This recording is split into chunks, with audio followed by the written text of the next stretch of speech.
देखिए, दिल की बात जबान पे आती है।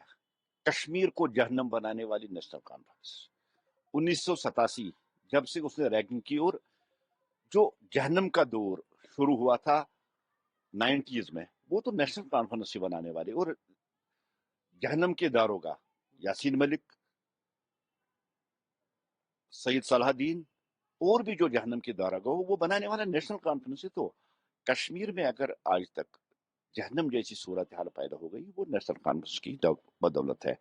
और उस जहन्नम में घी डालने का काम जो वो पीडीपी ने किया, और आज जो पिछले 32 साल से कश्मीर में मिलिटेंसी थी और जो जहन्नम जैसी सिचुएशन यहाँ चल रही थी, वो नेशनल कॉन्फ्रेंस ने बनाई थी। इसलिए फारूक अब्दुल्ला की जबान पे दिल की बात आ गई है। अब 2019 के बाद फिर जो जन्नत कश्मीर को वापस जन्नत बनाया है, अब किसी को भी इजाजत नहीं दी जाएगी कि कश्मीर को फिर जहन्नम बना दे। लेकिन मैं फारूक साहब को ये बात कहना चाहता हूँ, आने वाले इलेक्शन में जहन्नम की गर्मी का एहसास आपको यहाँ के लोग कराएंगे। जिस तरह से आपके नेशनल कॉन्फ्रेंस और आपने और आपके बेटे ने कश्मीरियों को जहन्नम तक पहुंचाया था, आने वाले इलेक्शन में जहन्नम की हीट क्या होती है, जहन्नम की गर्मी क्या होती है, वो एहसास आपको कश्मीरी लोग कराएंगे।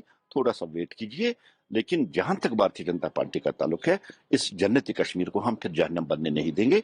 वो टाइम गया है जब आपने इसको जहन्नम बनाया था, लेकिन हम इस जन्नत को और संवार रहे हैं, और उस जन्नत बेनजीर को हम पूरी तरह से संवार के एक मिसाल कायम करेंगे कि ये जन्नत है, जहन्नम नहीं है। आपने तो ये सारा फ्रस्ट्रेशन है फारूक अब्दुल्ला का।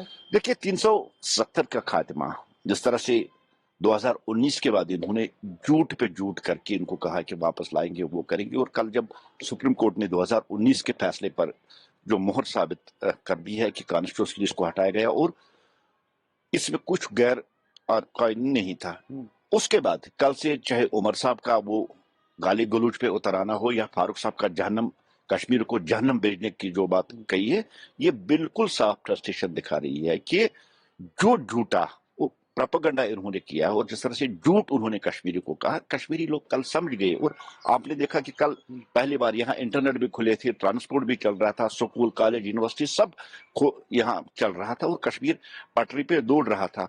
और उससे नेशनल कॉन्फ्रेंस को एक तो फ्रस्ट्रेशन आई, और दूसरी जो हीट उनको महसूस हो गई कि कश्मीरी अब हमें सपोर्ट नहीं कर रहे, इसलिए अब जहन्नम की बातें फारूक कर रही है। बेसिकली जो आउटपुट है, ये फ्रस्ट्रेशन है, ये हताशा है, निराशा है, इसलिए फारूक साहब ऐसी बातें कर रहे हैं। अल्ताफ साहब, आपको नहीं लगता है जब फारूक अब्दुल्ला कश्मीर में होते तो कश्मीर के हक में बात करते हैं, और जब दिल्ली जाते तो उसी कश्मीर को गोट रहल और बोलते जान। देखिए, फारूक अब्दुल्ला कभी कश्मीरी था कि दिल, कश्मीरियों के दिल में हमदर्दी उनके दिल में कभी थी ही नहीं। मैंने कहा ना, जहन्नम बनाने वाली नेशनल कॉन्फ्रेंस, कश्मीरियों को मराने वाली नेशनल कॉन्फ्रेंस, 2010 को उठाकर देखिए, 120 जो जवान है उनको मरवाने वाली नेशनल कॉन्फ्रेंस ने सचमुच कश्मीर को जहन्नम बना दिया।